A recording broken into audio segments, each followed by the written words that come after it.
Matt McRae is the gentleman we're speaking of. He is an insurance agent. He has done some incredible things within Carelumina in a short period of time. For those who don't know who Matt is, he has personally sponsored 111 people. So that's quite an accomplishment, and it's amazing, actually. So he also does his own trainings for his team. He's got a site that he's put together, and it's very impressive. So I wanted to invite Matt here today to cover specifically the insurance side of things, because that's his specialty, and he just nails this. So Matt, thank you for joining us today. Can you hear us? Can we hear you? Yeah, I can hear you guys. Thank you, Tony. Thank you, Francis. Hopefully you guys hear me okay? Yes, loud and clear. Take it away. Okay, great. We'll go ahead and jump right in. I just want to thank you guys for having me a part of the training today. My experience comes from the insurance market. As you mentioned, I'm very familiar with the Medicare insurance. Now, this isn't, for many of us on this call today, we are not insurance agents. We're not familiar with how Medicare works. So this is just an overview of the Medicare system to give all of us patient intake specialists an idea of how it works. Francis, you mentioned earlier that the pull-through rate has dropped, and we believe that a big portion of that is due to the wrong insurance information being put in. So hopefully with this training and with this information in your hands, we will all be able to help Carelumina as a whole pull that pull-through rate up, because that's where it all counts. The people have to have the proper insurance, and that's the number one qualification for doing a genomic screening. So let's go ahead and jump into the training. We'll take a look at exactly how Medicare works, and I'm going to show you here on this slideshow exactly what's acceptable and what won't be acceptable. So the highlights of what we're going to look at today is we're going to talk about Medicare, which is for most people 65 and older. There's going to be two parts of traditional Medicare, Part A and B. Now, Part A of Medicare is going to cover hospitalizations and nursing homes and stuff like that. Part B of Medicare covers doctor, labs, and other, stuff like that. So that's the part of Medicare that we're looking for. We're also going to discuss a little bit about Medicare supplements. Medicare supplements are not required for the genomic screening, but you want to have an idea of what a Medicare supplement is. We're going to talk about Medicare Part C, which is the Medicare Advantage plans. They have MAs and MAPDs. We'll also talk about Medicare Part D prescription drug plans. And we're going to talk a little bit about Medicaid and dual eligibles. So the first thing that we're going to jump into is the traditional Medicare system. And as you can see on your screen here, this is a sample of a traditional Medicare card that the people are going to have as you're out seeing them. So, Medicare Part A and B is the national insurance plan that most people qualify for when they turn age 65. People on full disability after 24 months of receiving full disability can also qualify for Medicare. They don't have to be 65. So in certain situations, you're going to find people that are on Medicare who aren't 65 years old yet. Now, Medicare Part B is the optional part of the traditional Medicare plan, but it's normally taken. There are some reasons that somebody might not take Part B. That's going to be maybe they are still working and they have group health insurance. Maybe their spouse is working and has group coverage, or the spouse is retired and has a retirement plan that covers their doctor visits and stuff like that. So at that point, they may not have elected to go into Part B of Medicare.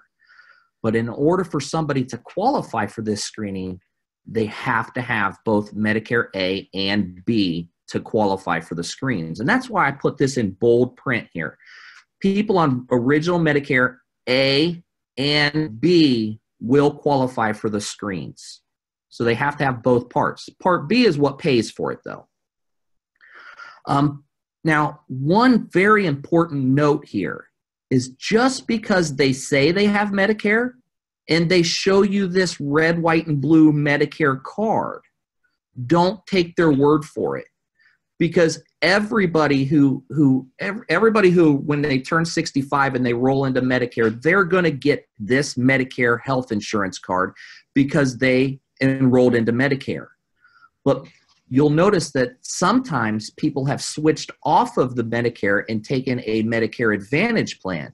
So always, even if they show you this red, white, and blue card, make sure that you ask them, is this the card you show to the doctor when you go to the doctor? That's very important because many times you're going to find out that they have a different card that they showed to the doctor. And we'll learn what those different cards could be. But just remember to make sure that you check with that. Now let's talk a little bit about Medicare supplement plans. And on your screen here, you can see a sample of one that's a Medicare supplement card that AARP has. Now, a Medicare supplement is offered by private insurance companies, and this is going to pay the co-pays and deductibles of original Medicare. So when you have somebody who's on original Medicare and they have Part A and Part B, whether they're going into the hospital or they're going to the doctor's office, Medicare does not pay the full bill. These Medicare supplements will come in and pay whatever Medicare does not pay. Now, in order for somebody to purchase a Medicare supplement plan from an individual or from an insurance company, they have to have both parts A and B to qualify to be able to purchase a Medicare supplement plan. Many insurance companies offer these. You're looking at a card from the AARP one, which is offered by United Healthcare. But there's many companies, Conseco, Bankers Life and Casualty, Continental General. I mean, the list goes on and on. Many different insurance companies offer these. Just know that all of them offer the same plans. Those plans are all standardized by Medicare. These plans are signified based on a letter. So there's A, B, C, D, F, G, K, L, M, and N. As you can see, this card here is a Plan F. Now, this is another bold print because people with these plans will qualify for the screening because they have original Medicare Parts A and B. The Medicare supplement plan is not going to be used for the screening because Medicare, the original Medicare Part B, covers the screening at 100%.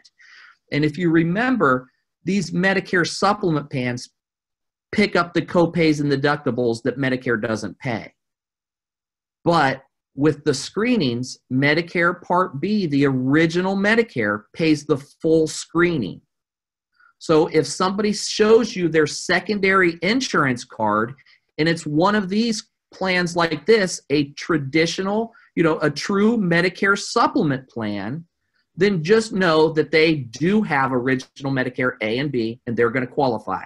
But the card that you're going to use is their red, white, and blue. You're not going to use their Medicare supplement plan card. So let's jump into the Medicare Advantage plans, which are known as MAs, stands for Medicare Advantage, or MAPD, which is Medicare Advantage with prescription drug benefit. These are also known as Part C of Medicare, which stands for choice. Because what this does is gives the Medicare beneficiary a choice to either stay with the federal Medicare program or leave that program and go with a Medicare Advantage plan. Now, some important things to know about the Medicare Advantage plans are Medicare Advantage plans are offered by private health insurance companies. But when a member chooses to sign up with a Medicare Advantage plan, they go away from original Medicare Parts A and B. They no longer have the benefits of original Medicare. So Medicare Advantage plans are governed by Medicare, but administered by private insurance companies. All of the benefits of original Medicare are still covered, but they're now paid for by the private insurance company. But remember, the member has no benefits from original Medicare. These Medicare Advantage plans are paid a fee from Medicare every month for all members in the Advantage plan. Many Advantage plans have little or no cost to the member. So let's take a look at what Medicare Advantage plans that we accept.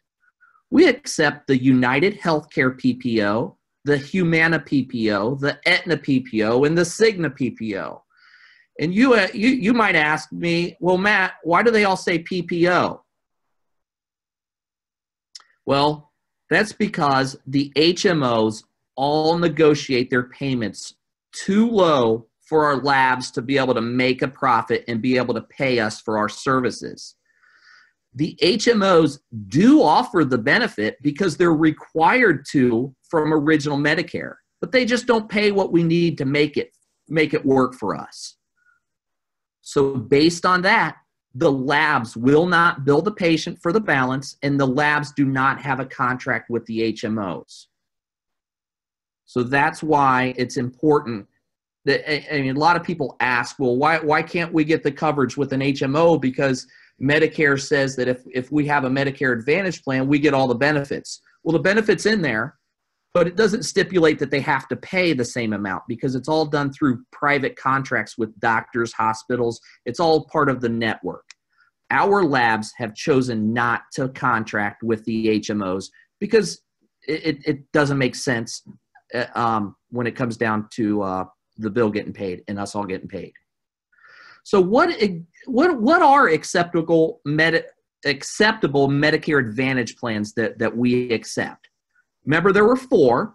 So this one here is the United Healthcare card. This is a sample card, but remember, there's HMOs with United Healthcare, there's PPOs, there's PFFSs, there's POS, there's many different types of Medicare Advantages. When somebody shows you their card that they show to the doctor, what you're going to look for on that card is where it says PPO. And right there on the United Healthcare card, you'll see PPO. Some of the United Healthcare cards, they're going to look exactly like this one. They're going to say Medicare Solutions. They're going to say all of the same information, but they're going to list out, they're going to say HMO. So the next one, what was the next one that we offered? Humana. And yes, you're right. As you look at this card, you can see in bold print right there up at the top, it's the PPO version. Remember, folks, there's HMO versions as well. If the person has a Humana Choice card and it says HMO, not PPO, you've got to stop. They don't qualify. There's 3 things that people have to qualify for in order to get these genomic screenings. Number 1 is insurance. Number 2 is family history. Number 3 is the medical necessity. Right here, this person with a Humana PPO would qualify, but a Humana HMO would not qualify. Next. And then we've got Aetna, same thing. Looking for the PPO. Right there it is, plain sight. Every card that you look at, it's going to tell you right on the card somewhere whether it's a PPO or HMO. And here's the 4th one that we accept, the Cigna Health Spring Plan. Now, I couldn't find a sample that was an actual sample, but if you look here where it says plan type, that's where it's going to show on a Cigna card that it's what the plan type is. So when you're looking at somebody that you want to possibly do a screen with on a Cigna card, right there in the top, that's where it's going to show. So those are the 4 acceptable, currently at this time, Medicare Advantage plans that we will accept. So let's talk briefly here about Medicare Part D. Medicare Part D is the prescription drug part of Medicare.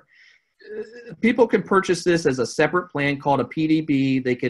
It could be combined with original Medicare or original Medicare and a Medicare supplement plan, or it can be included in a Medicare Advantage plan, which would be called an MAPD. This plan has nothing to do with our screenings. I only provide this information to help you understand the overall picture of how Medicare really works. Now let's talk a little bit about Medicaid and dual eligibles. So Medicaid in certain states will pay for the screens. The states are being updated frequently for best practices. Make sure to check the FAQ in the back office to determine what states are currently being accepted by our labs.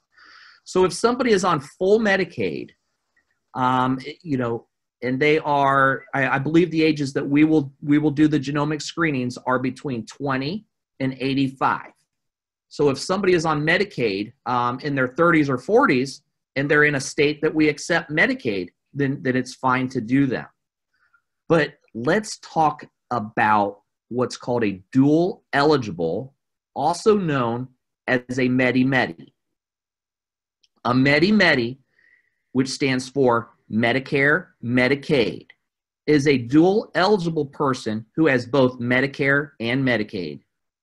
These people will qualify for the benefit so long as they are, and when I'm talking about benefit, I'm talking about the genomic screening that we're all out there doing, folks.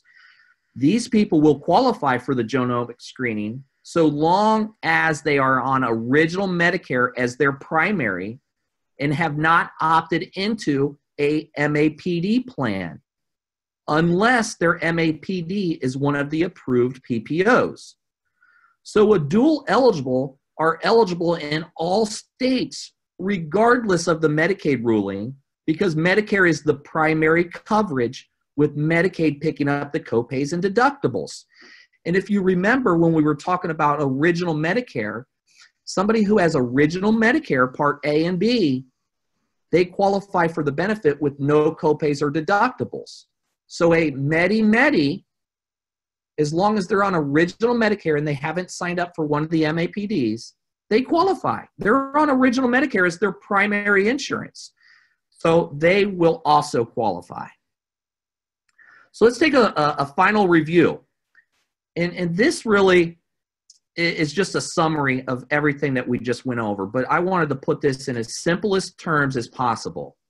So the screens that we offer are paid in full by any of the following: original Medicare Part B. So it does not matter if they have or do not have a Medicare supplement or they are a dual eligible Medi-Medi. Medicare Part B pays the claim in full with no balance billing going to any secondary insurance. So as long as they have, and this is the card they show their doctor, that Medicare, original Medicare card, they're good. If they have a different insurance card that they show the doctor and they've enrolled in a Medicare Advantage plan, they're good to go as long as it's one of our 4 PPO plans: the United Healthcare PPO, Humana PPO, Aetna PPO, and Cigna PPO. Or if they are on Medicaid as their primary insurance, which remember is for the low income, and they are in one of the approved Medicaid states. So always ask, as part of the final review, also always ask to see their insurance card that they use at the doctor. I can't stress how important that is, because we're working with seniors. And as confusing as Medicare is, and as confusing as their insurance is, they'll tell you they have original, that they're on Medicare. But unless you do a little bit of digging, and folks, it's really as simple as just asking what card they show the doctor when they go to the doctor. You don't have to understand everything about all of the mechanics behind the scenes. Just know that based on this, I'm not sure how long I've been talking, maybe 10 minutes in this situation. We've outlined it for you, what plans are acceptable. But you have to just remember to make sure that you ask them for their insurance card that they show the doctor. That's the most important thing. And also make sure that you check the frequently asked questions in the back office regarding for changes to any of these options.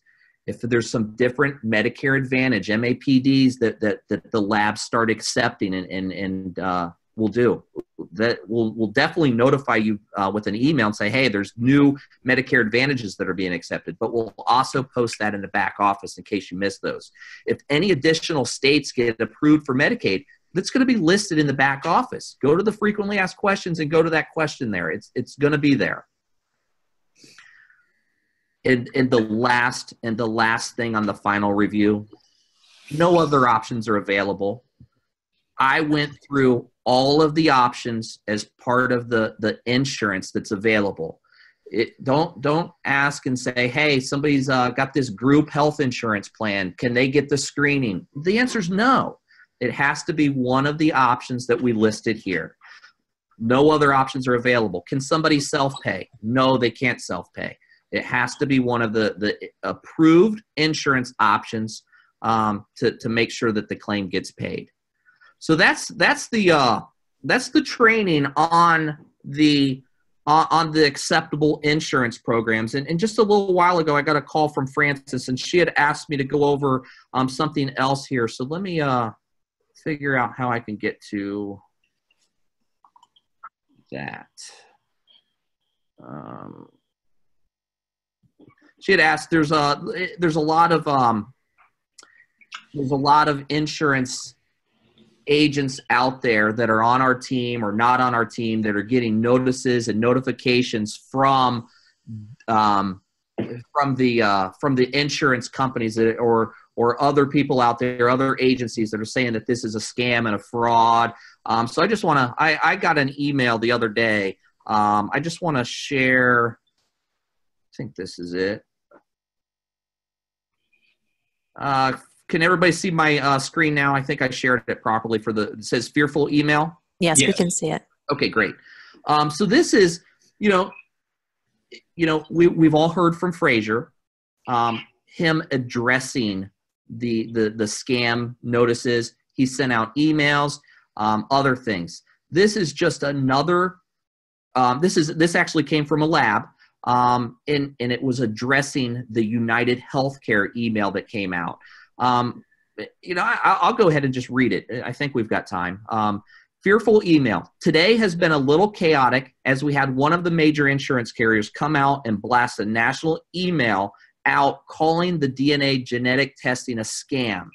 We wanted to address this so you can calm your agents down and have confidence that we are doing everything compliantly.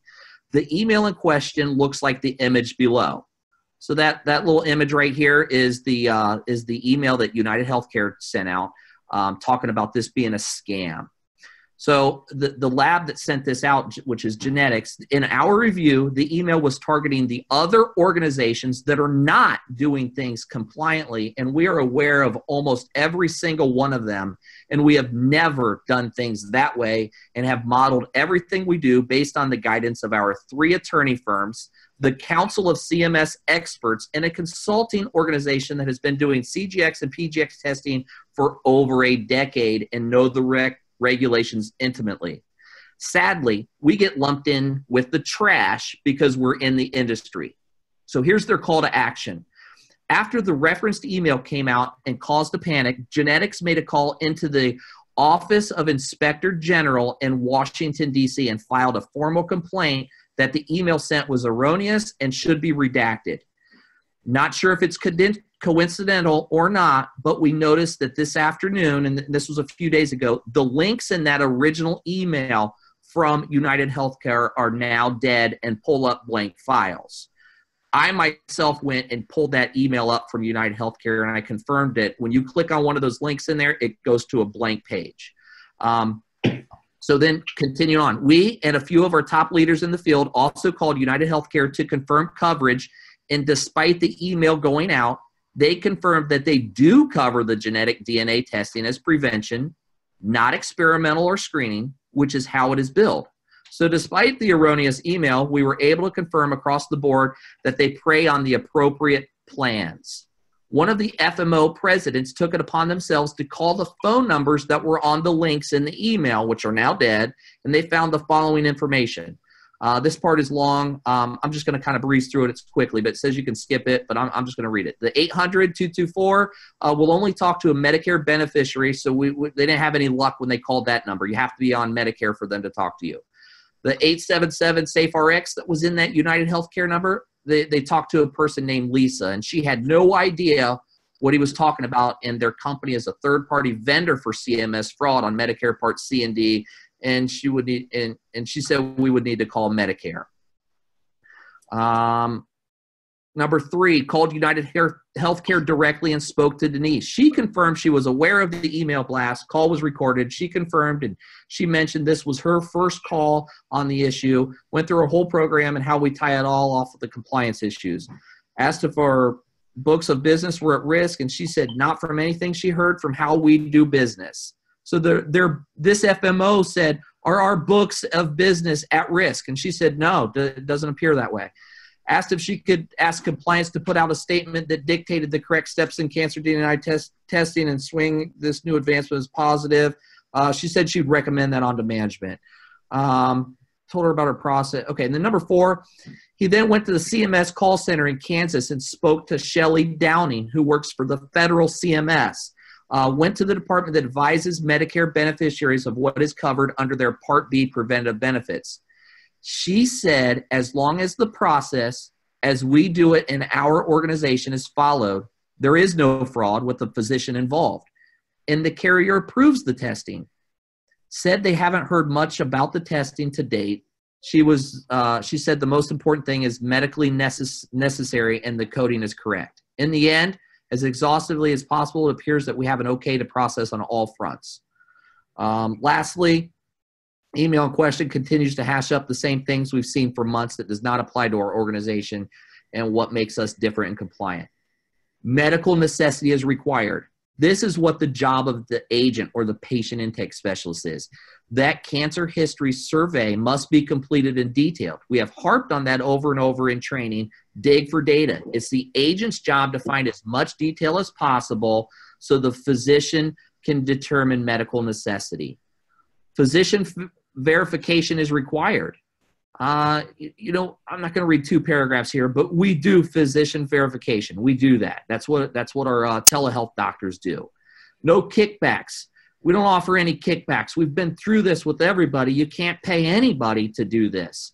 All of the including even the doctors that we have on, they are on salary. They're not paid on a per case basis that they take. They're all employed through Accenture, and Accenture pays them a salary. So we're not being paid on a per case deal to the doctors. Lastly, cool heads prevail. Remember that cool heads prevail. There's a lot of ambiguity out there, and everyone is interpreting the guidelines and regulations differently. The things that make sense are this. We have 3 attorney groups that have given the green light to how we are doing things. We have a CMS expert that is full-time staffed at Genetics. There are multiple labs across the country with teams of attorneys that have given them the green light to do this in a very specific way. If this were illegal, why would they risk the tens of millions of dollars they have invested in their lab facilities, businesses, and employees? If it were illegal, then why does CMS continue to pay month after month on tens of thousands of swab tests? So in closing, we hope this puts to bed some of the craziness of the day. The labs continue to march forward in a business as usual manner. The attorneys counseling Genetics said there's nothing to worry about. Next time you see something like this, just remember, we're not doing it in the non-compliant way they keep flagging. There are tens of millions of seniors out there that would love this preventative test. Time to help them before the competition does. So, when I came across this, these are the things that cheer me on. They help me cheer my team on, because most of my team are all in the insurance industry. They're getting these letters, whether they're coming from their FMOs, whether they're coming from the carriers. They're getting these bad emails out here. And those bad emails, they're all talking about this being a scam because people are stealing Social Security numbers. Folks, this just goes back to the basics. Be compliant. Do it the right way. We'll we'll all be able to continue to do this for a very long time. That's all I wanted to say. And I just want to thank Francis and Tony for inviting me on the call to share my message. And I hope that my message today helps all of us, helps the entire team, where we can get that pull-through rate pulled back up to where it should be by making sure that we're using the proper and appropriate insurance cards on the EHR system. So thanks again for your time. Thank you. I'll pass it back to you, Francis. Well, thank you so much, Matt. I'm answering probably 10 texts I've just gotten about how great this is, and hopefully it's being recorded and we can share it with those who missed it. Great information, and so valuable and needed for those who don't have a background in insurance, like I said, like myself. So thank you again for participating this morning. Tony, is there anything you wanted to comment? Well, in North Carolina, after something like that, what we say is, Lord have mercy. Yeah. Matt, thank you so much. I feel like a better person. My pleasure. Thanks for having me on. You are somebody that I admire so much, and I am learning from you every day. And thank you for your generosity with your time. And you have, if I were ever to go back to college, I'd want you to be my professor, buddy. Thank you so much. Well, that just goes to show you why he's got such a great team that he's built. And again, 111 people personally. So I don't know, Matt, and I'm not asking you to tell us what the number is you have in your entire team, but that's just his personal people, guys. He's personally signed up. So do the math on that, huh? He had a good month. There you go. Yeah. Yep. We did that in 1 month, and I have to thank my partner, Alan. It's a combination of both of us. Alan Solomon and Matt. Working together. And let me tell you, I mean, bringing that many people on, we've had a lot of long days. We're insurance guys that work in the senior market. We're not used to these evenings and stuff, but we've been pulling long days and answering a lot of emails and phone calls, but we enjoy every minute of it. We believe that this is a amazing opportunity with a great mission behind it.